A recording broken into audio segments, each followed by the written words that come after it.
Welcome. I'm Alex Carter, and today, we're venturing to Svalbard, a remote mysterious archipelago high in the Arctic Ocean, between Norway and the North Pole. Here, nature reigns supreme, and human life is just a brief note in a wild ancient story.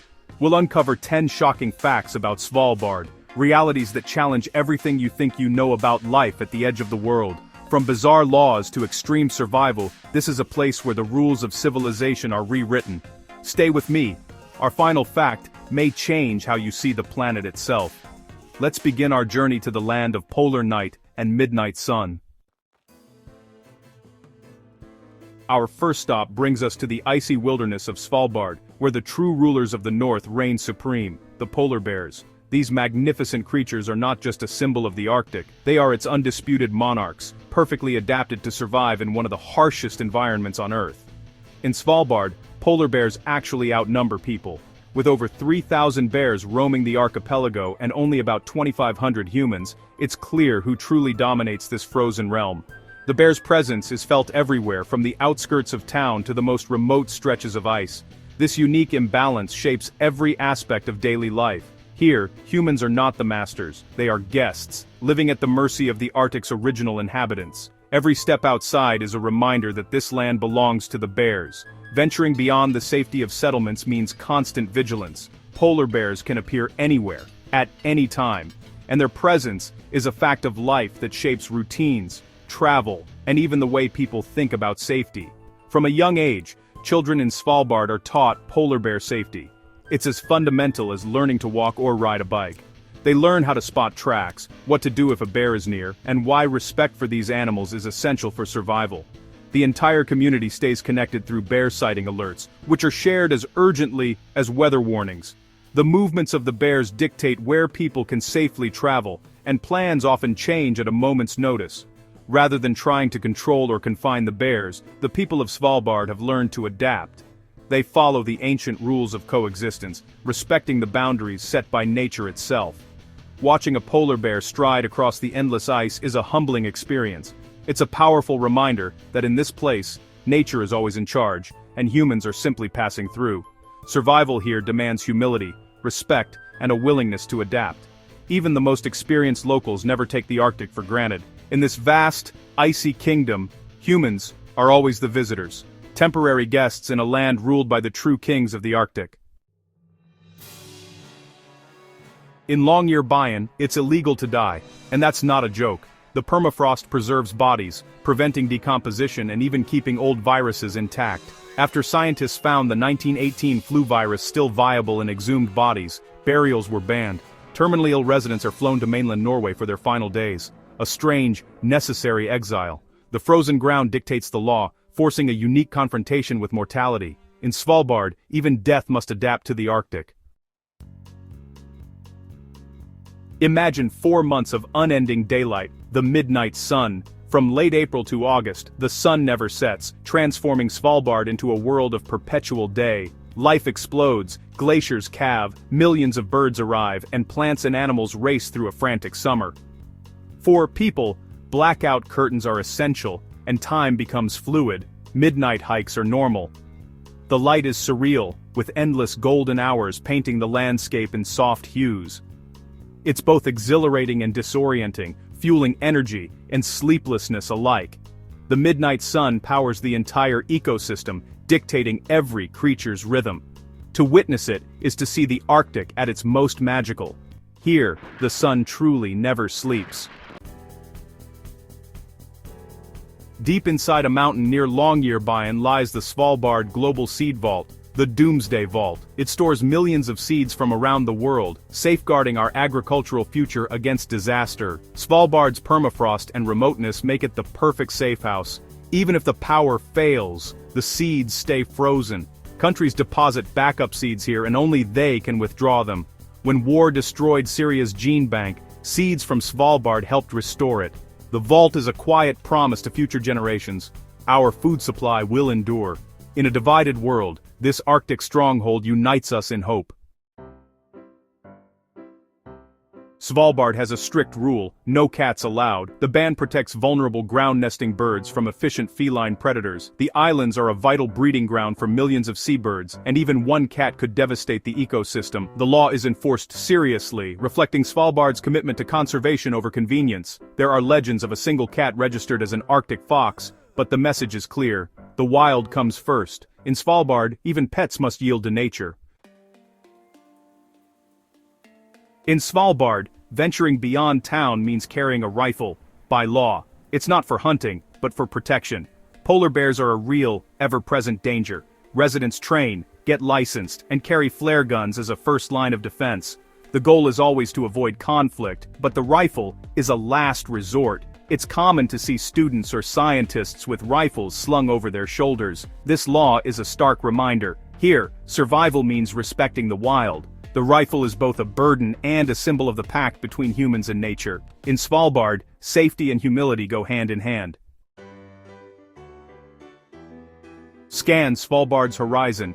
There are no trees. The permafrost and short growing season make it impossible for trees to survive. The tallest native plant is a tiny shrub, barely a few centimeters high. Early settlers had to import or scavenge all their wood, shaping the island's history.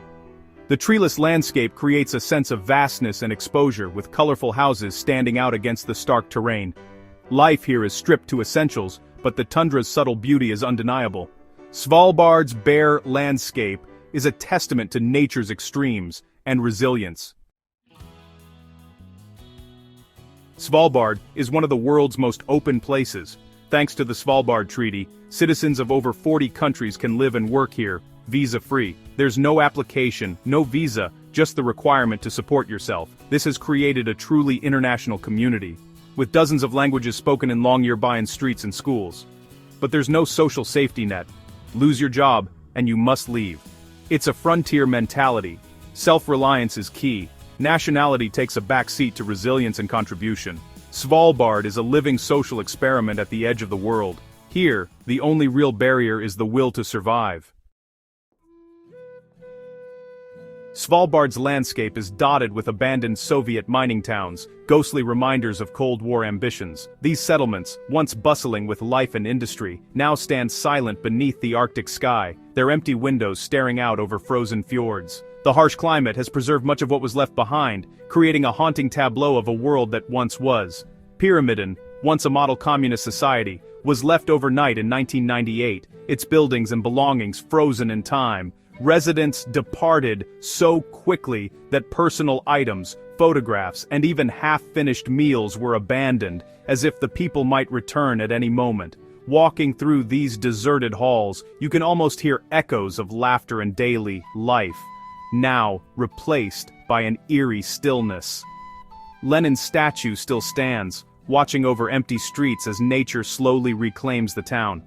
The monument, once a symbol of Soviet pride and power, now seems to gaze into a future that never arrived. Grass and moss creep across the square, and the wind whistles through the empty playgrounds and crumbling facades. Visiting these settlements is like stepping into a time capsule. Schoolbooks open, furniture in place, silence broken only by gulls and the occasional polar bear. The classrooms, once filled with the voices of children, now echo with the sound of the Arctic wind. It's a surreal experience, where the past feels just out of reach, preserved by the cold. These towns are relics of the Svalbard Treaty, which lets signatory nations pursue commercial activities here. The faded Soviet signs and official documents left behind are reminders of a time when global powers vied for influence in the far north, using industry and settlement as their tools. Today, only Barentsburg's mine remains active. The rest are frozen museums of a vanished era. The machinery in Pyramiden sits rusting, silent witnesses to the dreams and struggles of those who once called this place home. Barentsburg, meanwhile, clings to life, a living link to Svalbard's complex past. The tundra is winning, reminding us that nature outlasts all human ambition. Slowly but surely, plants and moss are overtaking the concrete and steel, erasing the marks of human presence. In this harsh environment, it is the land itself that endures. Svalbard's ghost towns are history, warning, and wonder all at once. They invite us to reflect on the impermanence of human achievement and the enduring power of the Arctic wilderness, a place where the past lingers and the future remains uncertain. Svalbard, a remote archipelago in the Arctic Ocean, is warming 6 times faster than the global average, making it one of the fastest warming places on Earth. Here, the effects of climate change are not distant warnings or abstract predictions. They are visible, tangible, and unfolding before our eyes. Climate change is not a theory here, but a daily reality.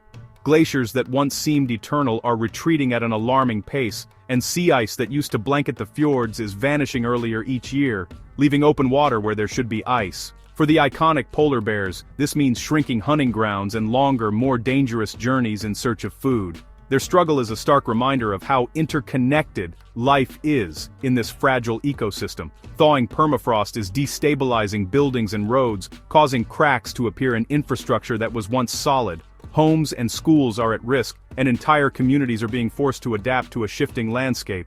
Even the Svalbard Global Seed Vault, designed as a safeguard for humanity's future, is threatened by water intrusion as the ground beneath it thaws. Scientists from around the world flock here to study climate change in real time, using Svalbard as a living laboratory to understand what the future may hold for the rest of the planet. Svalbard is the planet's early warning system, a place where the signals of a warming world are amplified and impossible to ignore. The fate of its ice, wildlife, and people is tied to choices made far away, in boardrooms, parliaments, and cities across the globe. What happens here is shaped by decisions most of us never see. What happens here foreshadows what's coming for the rest of the world. The dramatic calving of glaciers and the relentless melt are not just local events, they are global warnings. Svalbard's melting landscape is a message we can't ignore. It's a call to action, urging us to confront the reality of climate change before it's too late. No place is immune from a changing climate. The transformation here is a preview of what could happen elsewhere if we fail to act. The Arctic's distress signals are clear. The question is, will we listen, and will we respond in time to make a difference? Our journey through Svalbard's extremes ends here. We've seen a land where polar bears rule, death is forbidden, and the sun never sets. Svalbard challenges our ideas of normal, and connects us all through its fragile beauty and urgent warnings. Which fact surprised you most? Share your thoughts below and subscribe for more journeys to the world's most unique places. Until next time, stay curious. Thank you for watching.